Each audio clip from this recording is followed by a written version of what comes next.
জয় যিশু। প্রভুর ভোজ। প্রভুর ভোজ কি? প্রভুর ভোজ কি? প্রভুর ভোজ রবিবারের উপাসনা অনুষ্ঠানের একটি গুরুত্বপূর্ণ অঙ্গ। প্রভুর ভোজ রবিবারের উপাসনা অনুষ্ঠানের একটি গুরুত্বপূর্ণ অঙ্গ। রুটি ও দ্রাক্ষারসের দ্বারা আমরা একত্রে প্রভুর মৃত্যুকে স্মরণ করি। রুটি ও দ্রাক্ষারসের দ্বারা আমরা একত্রে প্রভুর মৃত্যুকে স্মরণ করি। আমরা প্রভুর ভোজ অনুষ্ঠান করি কেন?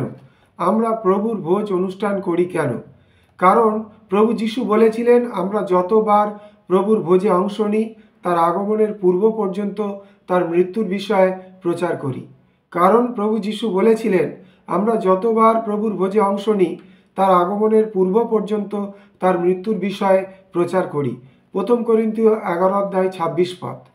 প্রভুর ভোজের উৎস কোথায়? প্রভুর ভোজের উৎস কোথায়? বহু পর্বের মধ্যে ঈশ্বর ইহুদিদের দুটি কারণে নিস্তার পর্বকে প্রথমেই দিয়েছিলেন। প্রথমত, মেষ শাবকের দেহ ও রক্তের দ্বারা ইসরায়েল মিশরের বন্দিত্ব থেকে মুক্ত হয়েছে। এর স্মরণার্থে এই বাৎসরিক উৎসব পালিত হতো। যাত্রা পুস্তক 12 অধ্যায়। দ্বিতীয়ত, প্রকৃত নিস্তার পর্বীয় মেষ শাবক যীশুখ্রিস্টের ছায়া অথবা প্রতীক স্বরূপ। ইব্রিয় 10 অধ্যায় 1 এবং 3 পদ, 5 পদ, 4 পদ, জন 5 অধ্যায় 46 পদ। বিশ্বাসঘাতকতার শিকারে পরিণত হবার রাত্রে প্রভু যিশু তার শিষ্যদের সঙ্গে উপরের প্রকোষ্ঠে এই পর্ব পালন করেছিলেন। সেখানেই প্রভু যিশু পুরাতন নিয়মের নিস্তার পর্বকে নতুন নিয়মের ভোজে রূপান্তরিত করলেন। তার আপন দেহ ও রক্তের দ্বারা নিস্তার পর্বের মেষ শাবকের ভাবাবাড়িকে সফল করলেন। মতি 26 অধ্যায় 17 থেকে 30 পদ, মার্ক 14 অধ্যায় 12 থেকে 25 পদ, লুক 22 অধ্যায় 1 থেকে 20 পদ, যোহন 13 অধ্যায়। নিস্তার পর্ব ও প্রভুর ভোজের মধ্যে পার্থক্য কি? নিস্তার পর্বে এক মেষ শাবককে দগ্ধ করে তিক্ত শাক, তাড়িশূন্য রুটি ও দ্রাক্ষারস দিয়ে আহার করা হতো। প্রভু যিশু ভোজের এই দৃষ্টিভঙ্গিকে দূর করলেন এবং তার শিষ্যদের নির্দেশ দিলেন তার দেহ রক্তের স্মরণে তারা যেন রুটি ও পানপাত্র গ্রহণ করেন। লুক 22 অধ্যায় 19 পদ, 1 করিন্থীয় 11 অধ্যায় 24 থেকে 25 পদ। প্রভুর ভোজ অনুষ্ঠান কি বিশেষ রীতি অনুসরণ করে চলবে? প্রভু যিশু এবং পৌলের শিক্ষা থেকে দেখতে পায় ভোজ অনুষ্ঠান হবে সহজ সরল।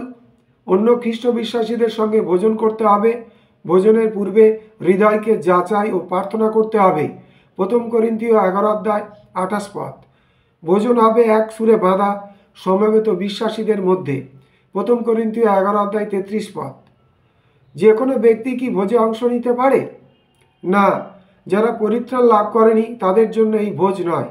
এই ভোজের অংশ নিতে পারে শুধু বিশ্বাসীরাই, যারা তাদের যোগ্যতা নিরূপণের জন্য হৃদয় অনুসন্ধান এবং নিজেদের পরীক্ষা করেছে। 1 করিন্থীয় 11 অধ্যায় 28 পদ। ভোজে অংশগ্রহণের পরিণতি কি? অযোগ্যদের জন্য প্রভু শরীর ও রক্তের দায়ী হবে। 1 করিন্থীয় 11 অধ্যায় 27 পদ। আপনার বিচারাজ্ঞা ভোজন পান করে। 1 করিন্থীয় 11 অধ্যায় 29 পদ। এই কারণে তোমাদের মধ্যে বিস্তর লোক দুর্বল ও পীড়িত আছে এবং অনেকে নিদ্রাগত হচ্ছে, মৃত্যুবরণ করছে। অর্থাৎ 1 করিন্থীয় 11 অধ্যায় 30 পদ। যোগ্যদের জন্য প্রভুর মৃত্যু প্রচার করে যাক যে পর্যন্ত না তিনি আসেন। 1 করিন্থীয় 11 অধ্যায় 26 পদ। আমার শরণার্থে করো। 1 করিন্থীয় 11 অধ্যায় 24 পদ। রুটি কিসের প্রতীক?